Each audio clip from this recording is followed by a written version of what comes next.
to ghrelin. Okay, there's our nice gastric glands there. Never will you have to identify these on a picture. All right, I'm not going to do that. I've actually already put a picture on the test. It's not this. I'm hoping these here, right? So function of HCl, you probably imagine that this would be the case without too much extra study. Activate pepsin, like I said.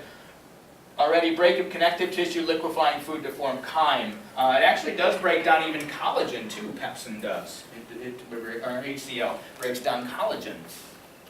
And so, which is of course what we wanted to do, right? We want this gastric juice. What is in gastric juice?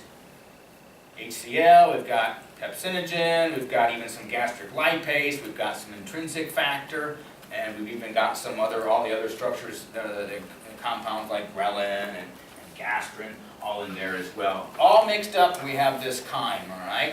So, if we have the chyme, where's it going to be going from after it leaves the stomach?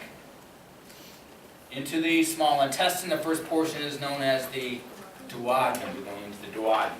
Okay? So we have the pH of the chyme as about 1 or so, right? That's no surprise either.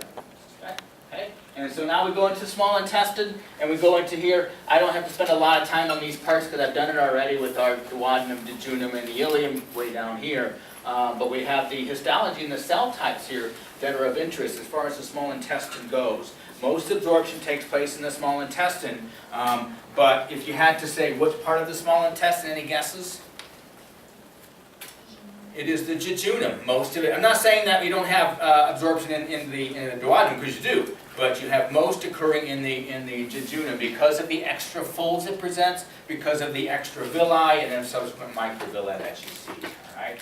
So now we need some cell types that are in the small intestine and what their products are. So keep in mind, of course, first that we have this chyme that's coming in, right, into our duodenum with a pH of 1 or 1 to 2 if you want. So maybe you're thinking, if we're going to be releasing, some types of hormones or some type of other structures here, or some types of enzymes, whatever it is, you think maybe we've got to change the pH somewhere along the way? Does that seem maybe reasonable? That is reasonable. We have to change the pH because some of these enzymes then can be quickly denatured if we don't change the pH. So kind of bear that in mind as we're making our way into the duodenum. So we're in there, and now we have a couple of cell types here, and they are again called enteroendocrine cells. That's what they're called here now as well. And that's just a general term, enteroendocrine cells. Same kind of arrangement here where they're tucked deep down in the bases of the mucosa, and that's what their name is. So a couple of molecules, chemicals that come out, secretin and CCK. Secretin, okay. Secretin is a hormone that causes as soon as we have chyme enter into the duodenum, this is what causes the release, okay? Chyme enters in the duodenum, that causes these cells to release secretin, which causes the pancreas to release alkaline rich mucus, which contains bicarbonate ion, okay? Causes the pancreas to release alkaline rich mucus, basic, right, mucus, which contains the bicarbonate ion, the weak base. Why do you think that's necessary? Well, first we have less mucus traveling in the duodenum, so now we have this chyme that still has pH of 1 or so with HCl in it, which can damage the mucosa. So we want some alkaline mucosa or alkaline mucus to neutralize the chyme, get it back up to a pH of about 7 or so. That's the job of that. Okay? So that is the function of secretin. Secretin to cause that pancreas to release alkaline-rich mucus, which contains bicarbonate ion. So does it sound like that the pancreas and the duodenum must have some type of connection to each other? Because this isn't going into the blood and then going to the duodenum, right? It must be traveling in some type of what? Duct. Does that seem reasonable? Because the pancreas is an endocrine gland and also, though, an exocrine, because it must have a duct. because this doesn't travel in the blood and go to the duodenum. There must be a connection, and the connection will be through something known as the pancreatic duct. Okay, that makes sense, yeah? So another one here is CCK. CCK is a hormone now also, as these all are, okay? Hormone here that has kind of an interesting name, is cholecystokinin. Cholecystokinin, CCK, okay? Okay, cholecystokinin. This is a hormone that causes movement of our gallbladder. That's what that's referring to, movement of the gallbladder. So we can say CCK coming from the duodenum and our enteroendocrine cells there will be released when we have chyme again entering into the duodenum. But now we can kind of clarify this just a little bit. It's just not any old chyme. It's chyme that especially is filled with what? Any guesses? Or composed of? Fat. Yes, especially composed of fat is if the chyme is especially. But I'm not saying that CCK won't be released if it's carbohydrate and protein, but some will. But if it's especially composed of fat, then you'll have CCK in mass amounts being released. Okay? So now we need some functions of CCK. All right, functions of CCK. One function of CCK is to cause pancreas to release pancreatic juice. Pancreatic juice. What would you guess would be one component of pancreatic juice? You already know. At least one anyway. Pancreatic amylase?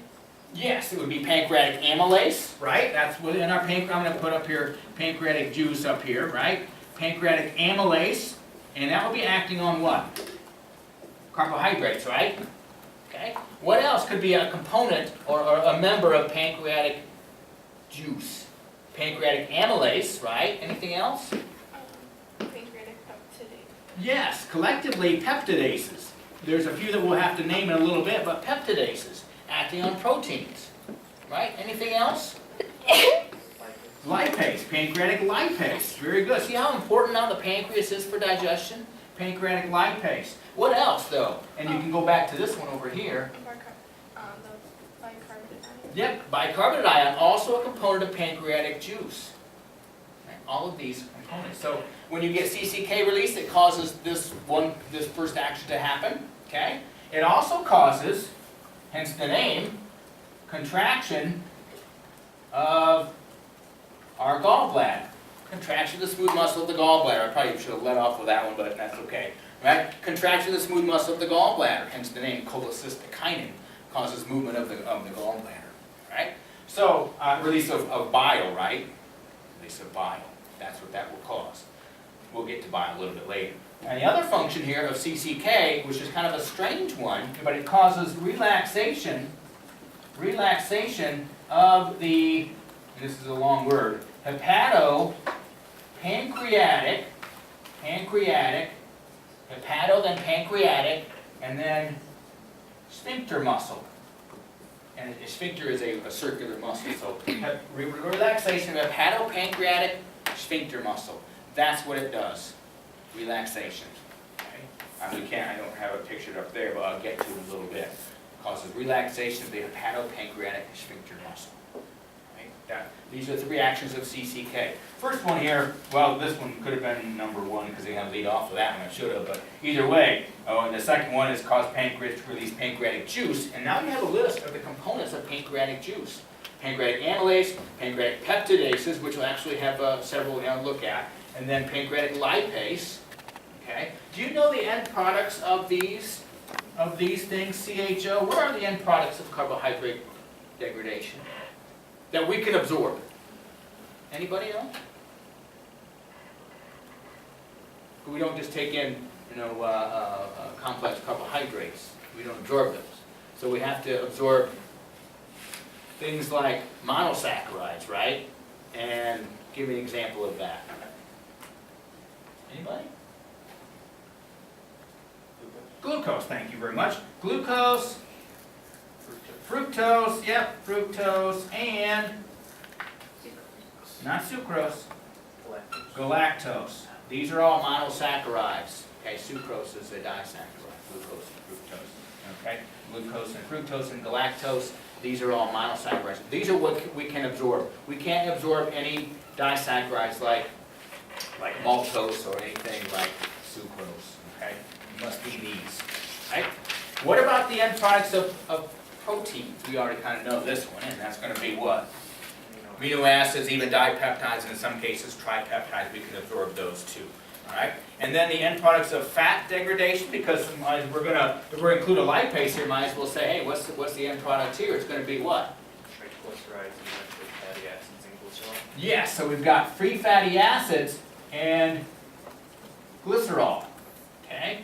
Free fatty acids or triglyceride, hence the name, free fatty acids in a glycerol molecule. That's what we will absorb. Free fatty acids and glycerol. These are the products, the end products now, of things that we can attribute these enzymes breaking down. So it may be a little bit out of place here for the moment, but it's kind of worth throwing in, because if we're going to list them, we might as well say, what's it going to act on and what are the end products, all right? And then, of course, we're going to have to investigate, not today, but next time, our absorption of these particular monosaccharides and, especially the free fatty acids and glycerol, what happens with them, because that's much different than the absorption of the other two. So we have our cell types, and now the function of this, of course, is absorption as far as small intestine goes. Right? And so this is a picture now of our duodenum here, right there, and we have a submucosa area. This is all simple columnar, as you might suspect, right? Okay. And then we have here an area in the submucosa that is filled with glands that actually produce bicarbonate ion.